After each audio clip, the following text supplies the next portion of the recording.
David Poichou, os benefícios de orar por outra pessoa. Embora orar seja apresentar petições a Deus e buscá-lo numa dimensão de profunda comunhão, também é interceder junto a Ele no Espírito Santo. Então, a oração de intercessão, orar por outra pessoa, é o terceiro nível de oração, no qual participamos da compaixão de Cristo por uma pessoa, uma circunstância ou uma necessidade em alguma parte do mundo. A intercessão é o tipo de oração pela qual podemos nos tornar participante dos sofrimentos de Cristo. Quando oro no Espírito Santo, sei que algumas de nossas orações têm como objetivos pessoais e circunstanciais de outras partes do mundo. Posso não conhecer com exatidão os detalhes do problema, mas Ele conhece e me usa para orar até o fim, até eu ficar sabendo que Deus já atendeu para a petição. Um amigo missionário me narrou um fato miraculoso que mostra a importância da intercessão. Um grupo de missionários estava viajando no deserto da África. A certa altura, sobreveio-lhe um forte vendaval que os obrigou a mudar de rota. 2 dias depois, seu suprimento de água acabou. Ficaram a vaguear pelo deserto sofrendo desidratação. De repente, deram com um poço de água e foram salvos. Veja, naquela ocasião em que estavam passando por aquela necessidade, alguém estivera intercedendo em oração e Deus fizera o milagre. Em 1965, conheci uma senhora que me relatou sua experiência de intercessão em favor de nossa igreja. Após fundar minha primeira igreja, que ficava numa localidade afastada de Seul, comecei um trabalho pioneiro para a organização de uma igreja no centro da capital. 20 anos antes de eu começar essa igreja em Seul, aquela senhora teve 3 visões. Após cada uma das visões, ela intercedeu por nós no Espírito. Na ocasião em que ela orava, em 1944, o país ainda estava debaixo da ocupação japonesa e não havia ainda qualquer plano acerca da igreja. Mas o Espírito Santo sabia que esta igreja, que se chamava de Igreja de Sandaemon, por causa do local onde se situava, iria se tornar a igreja central do Evangelho pleno. Deus usou aquela senhora fiel numa oração de intercessão para levar o Espírito Santo a pairar sobre essa área, muitos anos antes que a visão viesse a se concretizar. E quando o Espírito paira sobre uma região, ele tem consigo toda a dinâmica da vida, assim como uma semente, no plano material, tem consigo a vida e dá origem a ela. Este ponto é muito importante e, por isso, desejo estender-me um pouco mais falando sobre ele. Na concepção de uma criança, o óvulo da mulher e o espermatozoide do homem já trazem consigo um complexo código, que é, na verdade, uma estrutura básica do que aquele indivíduo será no futuro, determinado por esse código genético. Quando o Espírito Santo produz vida, grande parte da dinâmica desta vida é determinada pela vontade de Deus, implementada pelo Espírito Santo. Em 1944, ninguém imaginava que, no futuro, Deus ergueria no centro de Seul uma igreja, que seria o meio pelo qual toda a nação coreana iria receber o Evangelho. Mas o Espírito Santo sabia, pois que conhecia a mente de Deus. Por isso, ele despertou uma fiel intercessora que iria orar no Espírito Santo 20 anos antes de se tornar evidente a realidade pela qual intercedia. Uma senhora viu a igreja, viu que ela seria a maior igreja do mundo. Ela teve a mesma experiência de Simeão e Ana. Eles reconheceram que a criança que se achava diante deles naquele momento e que tinha apenas 8 dias de nascida seria o Messias de Israel. Então, você pode perguntar quais são as qualidades de uma pessoa que ora pelos outros, de uma pessoa que é intercessor. Simeão constituiu um exemplo perfeito das qualidades que o intercessor deve possuir. Primeiro, ele era um homem de oração. A pessoa que quiser entrar no ministério de intercessão tem que se dedicar para a oração. Segundo, ele era paciente. A Bíblia diz que Simeão aguardava a consolação de Israel. Enquanto a maioria das pessoas aguardava uma solução política, ele sabia que a solução para o problema do povo de Israel seria espiritual. Assim sendo, poderia esperar muitos anos para ver a resposta de suas orações. Terceiro, ele era cheio do Espírito Santo. Só uma pessoa que possui o Espírito Santo pode suportar o peso da oração de intercessão. Quarto, ele confiava. Simeão tinha recebido a revelação de que veria a resposta de suas orações antes de morrer. Então ele passou a ir ao templo todos os dias, fielmente durante anos e anos, até que chegou finalmente a ocasião em que Cristo foi apresentado ali. Quinto, ele era um homem de visão. A profecia que ele fez sobre o Cristo menino deixou José e Maria maravilhados. Portanto, ele estava enxergando a realidade de Cristo, mais do que a própria mãe dele e do que o pai adotivo. Antes do nascimento de Cristo, o Espírito Santo tinha levantado 2 intercessores fiéis. Eles passaram muitas horas jejuando e orando sobre a vinda do Messias. E Deus permitiu que vivessem até ver a resposta de suas orações. Desse modo, seu ministério de intercessão foi registrado para sempre nas Escrituras Sagradas. A oração de intercessão, orar pelos outros, por uma causa alheia, é necessária para o cumprimento da vontade de Deus. Isso não quer dizer que Deus seja incapaz de realizar sua vontade sozinho, mas ele resolveu incluir nossa participação na realização dela. Assim sendo, aqueles que assumem o ministério de intercessão, na verdade, se tornam partes integrantes da realização dos planos e propósitos de Deus. E você pode perguntar, por que a oração intercessória, orar pelos outros, é tão necessária? Antes de analisarmos a necessidade da intercessão, devemos ver o que nós, discípulos de Cristo, somos nesta terra. Nós somos o sal da terra. Está escrito em Mateus capítulo 5, versículos 13. O sal dá sabor aos alimentos, aos quais é adicionado.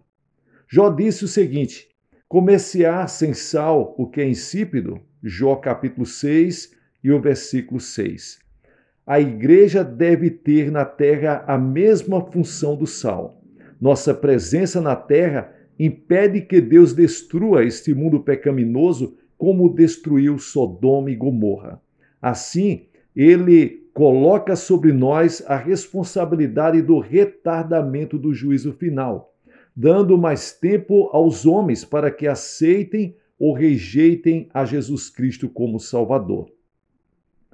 Da mesma forma, somos embaixadores de Cristo, como está escrito em 2 Coríntios capítulo 5 e o versículo 20. Assim somos enviados como representantes oficiais de nosso governo, o reino de Deus, para apresentar seus interesses em um país estrangeiro. Quando 2 governos estão em guerra, a primeira coisa que fazem é retirar seus embaixadores. Porque a oração intercessória, orar pelos outros, é necessário. À medida que vamos amadurecendo no cristianismo, começamos a compreender que ser crente não apenas é um privilégio, mas também constitui uma responsabilidade. E sendo a principal barreira que impede a expansão da influência de Satanás no mundo, precisamos entender bem a importância da oração de intercessão. Se não entendermos claramente nossa condição de sal da terra e por negligência permitirmos que o mal assuma o controle das circunstâncias naturais prevalecentes em nosso país, então o sal terá perdido seu sabor. Naquela ocasião, Jesus disse: para nada mais presta senão para, lançado fora, ser pisado pelos homens. Mateus capítulo 5 e o versículo 13. Nós fomos chamados por Deus também para sermos um reino de sacerdotes. E como corpo sacerdotal de reis, recebemos autoridade. A tarefa do sacerdote do Velho Testamento era interceder pelo seu povo diante do propiciatório. Assim também, em nossos corações de intercessão, exercemos nosso papel de sacerdotes do Novo Testamento, tomando posição na brecha, clamando pela necessidade do povo de Deus de uma forma geral e por pessoas específicas que Deus coloca em nossa vida. Deus determinou que seus filhos governem conjuntamente com Jesus Cristo. Ele não governa sobre nós, eximindo-nos de responsabilidades, mas ele nos delegou autoridade para assisti-lo em seu governo na terra. E pôs todas as coisas debaixo dos seus pés, e para ser o cabeça sobre todas as coisas, o deu para a igreja, a qual é o seu corpo, a plenitude daquele que a tudo enche em todas as coisas. Efésios capítulo 1, versículos 22 ao 23. E no capítulo 2, Paulo amplia sua explanação de nosso papel como governantes, e juntamente com ele nos ressuscitou e nos fez assentar nos lugares celestiais em Cristo Jesus. No exercício da autoridade espiritual, o conhecimento e sabedoria humanos que possuímos são vivificados pelo Espírito Santo. Mas possuímos também o conhecimento espiritual, que ultrapassa nosso conhecimento natural. Esse tipo de conhecimento nos é dado pelo Espírito Santo. Você vê isso em 1 Coríntios capítulo 2, versículos 7 ao 10. O texto do Velho Testamento mais citado no Novo é o Salmo 110. Vamos analisar atentamente esse salmo. Nós veremos como nossa autoridade pode ser empregada na oração de intercessão, orando por outras pessoas. Neste importante salmo, Cristo é apresentado como o supremo governante da terra e como o sumo sacerdote, segundo a ordem espiritual de Melquisedeque. O autor do livro de Hebreus amplia mais o papel de Cristo como sacerdote espiritual, vivendo sempre para interceder por eles. Hebreus capítulo 7 e o versículo 25. O governo de Cristo se revestirá de características bem peculiares, pois que governará sobre seus inimigos. Davi, quando era rei, no meio de seus inimigos, possuía um trono físico. Assim também, Cristo se acha no pleno controle de tudo, sem contudo possuir os tronos físicos do poder terreno. A vara, que na Bíblia é um sinal de sua autoridade, procederá de Sião, nome empregado para identificar o povo de Deus. Assim sendo, a maneira pela qual o mundo experimenta o domínio de Cristo nas atuais circunstâncias é pelo exercício da autoridade da Igreja, particularmente na intercessão. Agora que já entendemos nossa posição espiritual neste mundo como sal da terra, sacerdotes reais e coparticipantes do governo de Cristo, vejamos como funciona a intercessão e por que ela é necessária. Como vimos na oração de Daniel, Satanás faz oposição à vontade de Deus, não somente naquilo que diz respeito para a igreja, mas em tudo que se relaciona com o mundo. Tendo recebido autoridade sobre esta era, Satanás ele é chamado de o Deus desse século. Ele dirige todo o seu poder contra o povo de Deus, que, como vimos, é chamado a exercitar a autoridade de Cristo. Sabendo que a igreja é o principal obstáculo para as suas pretensões na terra, Satanás se esforça para nos devorar como um leão que ruge. Entretanto, o evangelho tem que ser pregado para as nações, tem que chegar ao conhecimento de Cristo às pessoas. Vemos aí dois interesses conflitantes, e como vemos pelo estudo da história, quando há dois conflitos de interesses entre nações, surgem as guerras. Pela intercessão, o crente passa a exercer sua função sacerdotal pela qual oferece uma base terrena a Deus para que promova seus interesses. Esta era tornou-se um campo de batalha entre duas forças oponentes, mas Deus possui um grupo seu em terra estrangeira que pode fazer com que a influência da eternidade penetre nesta era. Desta forma, este mundo natural pode ser conquistado e passa a estar sob o domínio do reino de Deus. Quando Israel estava guerreando contra os inimigos, Moisés levantou as mãos, mas na hora em que ele as abaixava, Israel era derrotado. Isto é um símbolo claro da prática da intercessão.